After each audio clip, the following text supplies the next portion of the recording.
Bonjour à tous, bienvenue sur My Travel Project. On se retrouve, on est jeudi 4 juillet et il est 15h. À la base, je voulais filmer genre à partir de ce matin en me réveillant, l'idée étant de faire un vlog genre ma vie de freelance et tout ça. La journée m'est passée dessus. Honnêtement, j'étais vraiment genre pleine de motivation. Je m'étais dit, je vais me lever ce matin, je vais filmer genre ma journée au fur et à mesure pour vraiment montrer ce que je fais, sachant que forcément toutes mes journées se ressemblent pas, mais je trouve ça intéressant quand même de montrer comment moi je m'organise en tant que freelance. Non, ce matin c'était pas possible. Genre, je me suis levée, il fallait que je donne le biberon de mon fils, fallait que je l'habille avant qu'il parte à la crèche avec son père. Vu que je suis toute seule à la maison aujourd'hui, je m'étais dit ok, je fais tous les trucs de ménage que je veux faire depuis hyper longtemps et que, enfin, c'est pas que je peux pas, mais c'est forcément plus difficile quand il y a un bébé à la maison, qu'on est plusieurs personnes et tout. Genre passer la serpillière. Donc ce matin, j'ai fait quoi? J'ai passé la serpillière. Wouh! Vraiment, il y a 2 ans, ça a monté le Kilimanjaro. Maintenant, c'est en plein kiff parce que ça a passé la serpillière chez soi. Ah, ça a changé la vie de voyageuse, moi je vous le dis. Mais en vrai, j'en rigole, mais c'est des trucs qui doivent être faits. Et même si évidemment on se partage les tâches ménagères, la serpillière en l'occurrence c'est ma tâche ménagère. Et c'est le genre de truc que je peux faire quand il y a personne à la maison. Et en l'occurrence aujourd'hui, mon mec n'est pas là. Donc ma journée a commencé avec des tâches ménagères, passer la serpillière, laver les draps, changer les draps, étendre une lessive. Donc est-ce que ça servait à quelque chose que je filme? Pas trop. Après j'ai déjeuné, après j'ai filmé une vidéo qui est la vidéo où je construis le budget de voyage d'un de mes abonnés. Donc la vidéo là est finie d'être filmée, j'ai dû la filmer en 3 fois, c'est une galère. Le temps que je la monte, j'ose espérer qu'elle va sortir en août, donc mi-août ou fin août, je sais pas encore. Si elle est pas sortie au moment où ce vlog sort, c'est que normalement c'est la prochaine vidéo, j'ose espérer. Là maintenant que j'ai fini de filmer, je suis de retour à mon bureau. J'ai quand même un petit peu travaillé ce matin entre 2 lessives à étendre, mais il me reste quand même des trucs à faire. Donc moi la manière dont je m'organise, c'est, je crois que je l'avais déjà montré dans une vidéo mais il y a très longtemps, c'est vraiment avec un planeur comme ça, mais le truc le plus basique du monde à l'intérieur. Genre littéralement tu peux mettre la date du jour et à côté c'est que des to-do, sauf en bas de la page où là t'as un espace note. Et moi littéralement c'est tout ce dont j'ai besoin. Donc du coup voilà comment ça s'organise. Donc là vraiment tu mets ta date, après t'entoures le jour de la semaine, donc là évidemment c'est écrit en anglais, donc de Monday à Sunday. Après, t'as un emploi du temps en fait de la journée qui commence à 4h du mat et se finit à minuit. Moi perso, j'utilise très peu. Parfois, une fois de temps en temps, je vais écrire que j'ai un rendez-vous ou un appel en visio. Et après, il y a toutes ces tâches-là. Donc moi, littéralement, je remplis jamais jusqu'en bas, mais j'aime bien avoir vraiment cette idée de liste avec des bullet points. Et après, il reste cette dernière section qui est la section des notes. En général, j'écris des trucs de to-do list, mais plus perso. Donc par exemple, aller chercher un colis, renvoyer tel document administratif, ce genre de choses, histoire d'être sûr de m'en souvenir dans la journée. Je sais qu'il y a des planeurs genre ultra sophistiqués, planeurs pour freelance et tout. Non. Moi j'ai besoin d'une to-do list et c'est tout. Donc là j'ai filmé vidéo YouTube, c'était sur ma to-do pour aujourd'hui. Et donc la dernière chose qui me reste à faire sur ma to-do aujourd'hui, que j'avais un petit peu réduite parce que je savais que je voulais faire du ménage, c'est de commencer la rédaction d'un article pour un client. Donc je pense que je vais faire ça. Là donc il est 15h et moi il faut que je parte dans 2 heures chercher mon fils à la crèche, donc j'ai vraiment encore 2 heures pour bosser. Du coup ça va vraiment être ma dernière tâche de la journée. Techniquement je sais que j'aurai encore du temps après pour faire d'autres trucs, mais j'ai appris avec le temps et les années que ça servait à rien de surcharger ma to-do list à partir du moment où je rentrais quand même dans les deadlines que j'avais pour mes clients et mes projets. Donc je préfère finir la journée avec un petit peu de temps qui me reste, mais ma to-do list est terminée et dans ces cas-là, moi je peux prendre de l'avance sur d'autres tâches, plutôt que de me surcharger la to-do list tous les jours et de finir à la fin de la journée genre frustrée parce que j'ai pas fini de faire ce que je voulais faire et stressée parce que j'ai l'impression que du coup je cours après le temps. C'est déjà le cas, donc je vais essayer de pas me rajouter trop de pression par rapport à ça. Mais alors du coup avant de commencer la rédaction de l'article pour mon client, je vais te montrer comment je m'organise à la semaine. C'est quelque chose que j'ai mis en place genre les 2 derniers mois avant mon congé maternité et que là je refais depuis que j'ai recommencé à bosser il y a 1 mois. En fait, je trouve ça hyper pratique. Le principe est simple, c'est que au début de la semaine, donc le lundi, je fais une liste sur mon Notion de tout ce que je veux accomplir cette semaine-là. Et après, je le répartis sur genre les différents jours de la semaine. C'est vraiment très simple. Honnêtement, pas besoin d'avoir fait de grandes études pour arriver à ce concept. Donc ça, c'est la page d'accueil de ma page Work de mon Notion, et dedans j'ai une catégorie que j'ai appelée ma liste à faire. Donc là j'ai listé tout d'abord toute une section de contenu que je veux créer pour mes clients avant d'être en vacances.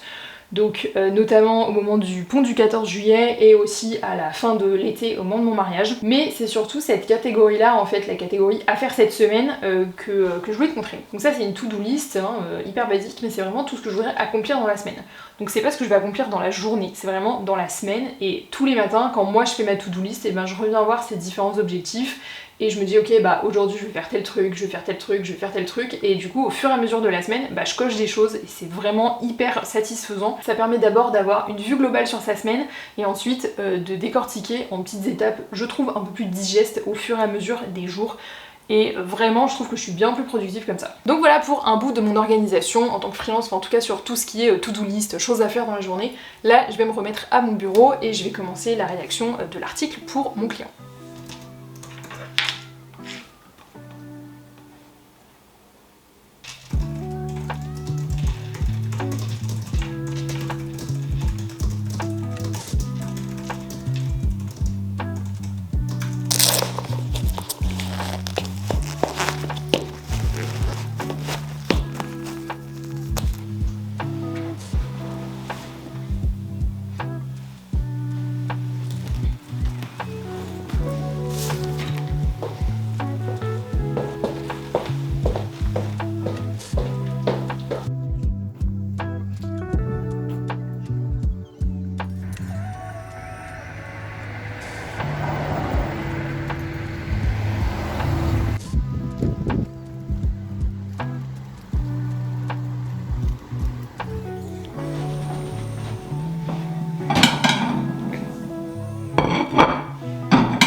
Qu'est-ce que tu fais?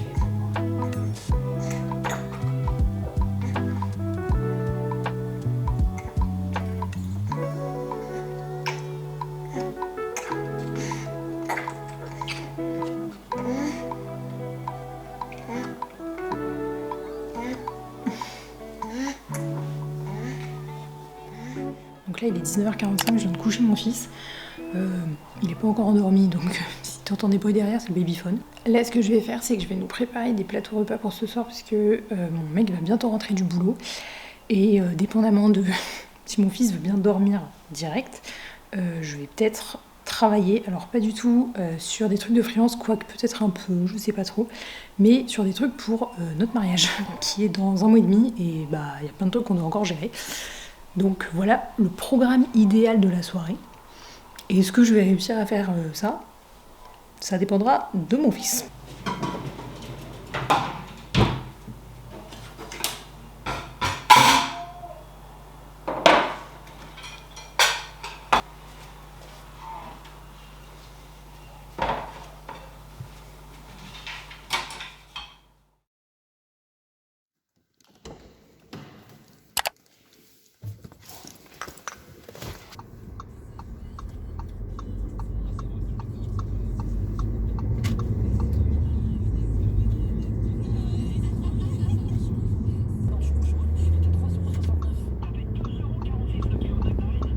On est le lendemain, il est genre 8h30, 8h35 et là je viens d'arriver à la crèche avec mon fils qui apparemment il a très envie d'y aller.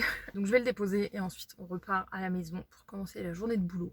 On est vendredi, je suis crevée. C'est moi qui faisais la nuit cette nuit et j'ai pas beaucoup dormi. Donc littéralement la première tâche de ce matin sur ma to-do list, ça va être de me faire un café. Long mais comme mon bras je pense. Bon allez, c'est parti.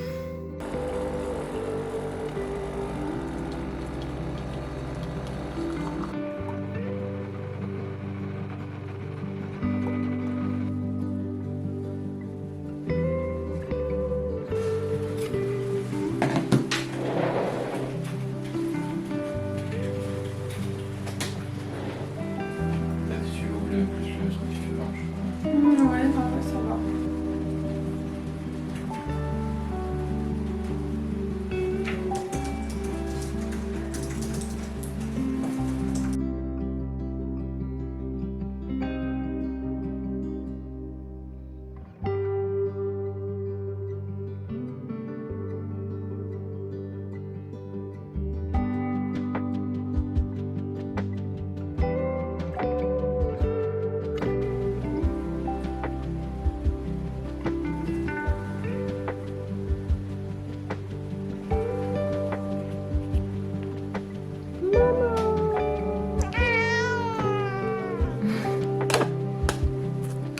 bosser.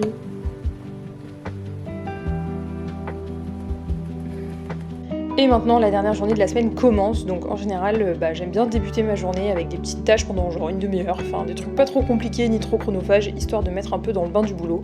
Donc d'abord je vais aller checker 2-3 trucs sur mon blog et ensuite je vais commencer à regarder les messages WhatsApp que j'ai reçus. En fait en ce moment j'ai pas mal de boulot pour un de mes clients qui est une agence de voyage, donc forcément l'été c'est la saison la plus chargée. Et en fait on parle pas mal par WhatsApp avec les équipes qui m'envoient directement des photos et des vidéos des destinations pour que je puisse en faire la promo sur les réseaux sociaux. Ce qui fait que pour ce vendredi, je devais donc mettre en page et planifier l'article que j'avais rédigé pour mon client la veille, créer les stories du jour pour mon autre client, m'avancer sur la création de 2-3 posts pour ce même client en prévision du pont du 14 juillet, continuer la rédaction d'un article pour mon blog, commencer à rédiger un document de suivi pour ma cliente qui est en congé, histoire que je puisse lui faire un récap de tout ce que j'ai fait et de ce qui s'est passé niveau communication pendant ses vacances, et si j'ai le temps, commencer à monter ce vlog. En tout cas, n'hésite pas à me dire ce que tu voudrais voir dans ces vlogs de freelance, ça m'aidera à mieux savoir ce qui t'intéresse sur le fait de travailler à son compte. Bon, c'est l'heure du déj, mais le déj de ce midi est déjà fait parce que souvent on fait des trucs assez rapides le midi. Et là, on a pris des galettes déjà toutes faites, mais je vais faire le dîner de ce soir.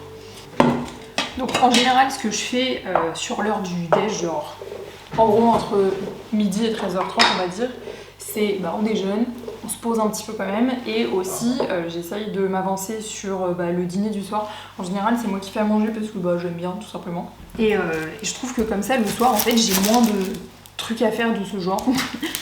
Tout ce qui est faire la cuisine, c'est pas que j'aime pas le faire le soir, mais je préfère avoir du temps pour autre chose quoi. Donc voilà, donc en général je fais une demi-heure de cuisine comme ça sur l'heure du déj, et le soir ça me fait gagner du temps. Je sais pas si cuisiner avec une chemise blanche c'est ma meilleure idée, mais on commit.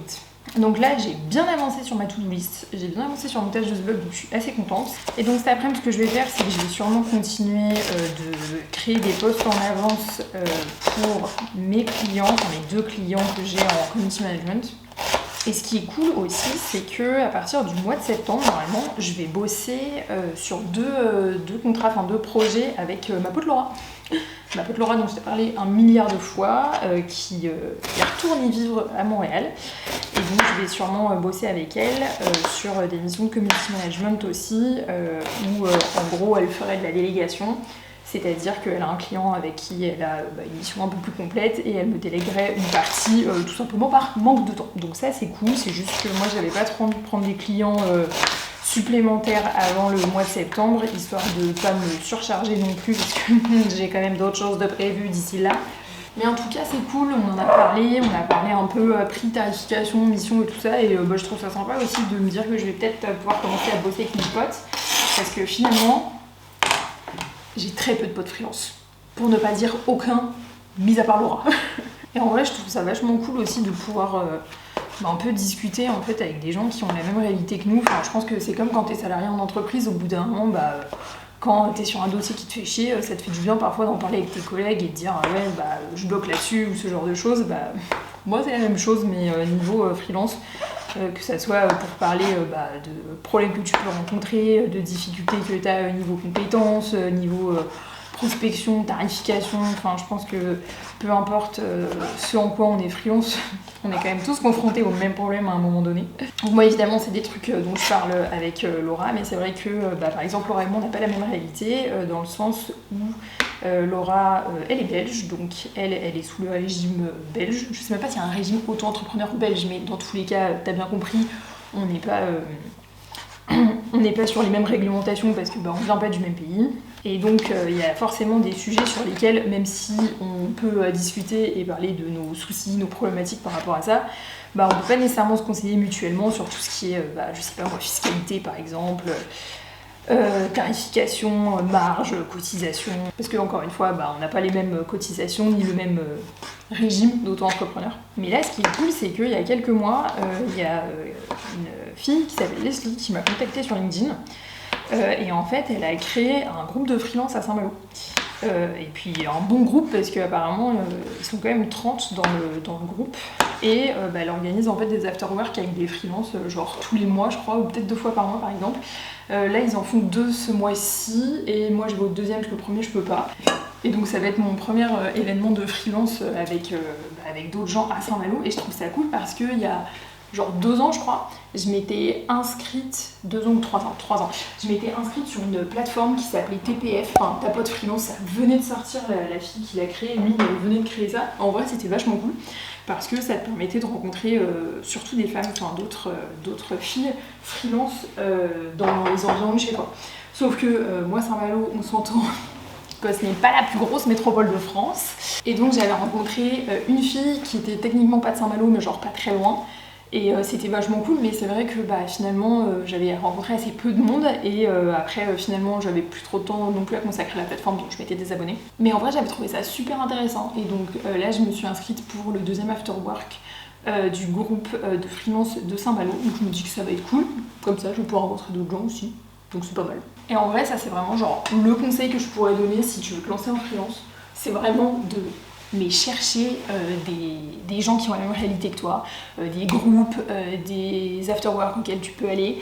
Moi je sais que quand je me suis lancée en 2017, fin 2017, je n'ai pas du tout fait ça, enfin j'ai même pas suivi d'autres comptes sur Instagram qui parlaient de freelancing ou quoi que ce soit, et avec le recul, je me suis sentie vraiment genre un peu toute seule dans ma merde en gros, parce que j'avais pas du tout de ressources, j'avais pas du tout de communauté, et finalement au début forcément tu te poses plein de questions, et donc c'est cool de s'entourer d'une communauté en fait pour pouvoir parler de ses états d'âme. Genre moi mon état d'âme du moment c'est que j'ai le temps pour rien, et mon mantra du moment par rapport à ça, c'est que même Beyoncé n'a que 24 heures dans une journée. Non, en vrai, ça c'est un peu un autre truc sur lequel j'ai du mal actuellement, et je sais que je vais juste m'y habituer et je vais mieux m'organiser et puis ça va le faire. Mais c'est que j'ai l'impression d'avoir le temps pour rien parce que nécessairement avec les horaires de crèche de mon fils et le fait aussi que le mercredi la crèche est fermée, en fait je suis beaucoup plus limitée dans la plage horaire que j'ai sur la journée pour faire tout ce que j'ai envie de faire. Que ça soit au niveau du boulot, que ça soit ce qu'on peut faire ici dans l'appart, ce qu'on peut faire en termes de trucs perso, enfin ce genre de choses. Finalement t'as des horaires qui sont beaucoup plus limités pour faire tout ce que t'as envie ou besoin de faire, mais la liste de ce que t'as envie ou besoin de faire, elle est pas diminuée pour autant, tu vois. Donc ça c'est vrai que c'est le truc sur lequel je suis un peu frustrée actuellement.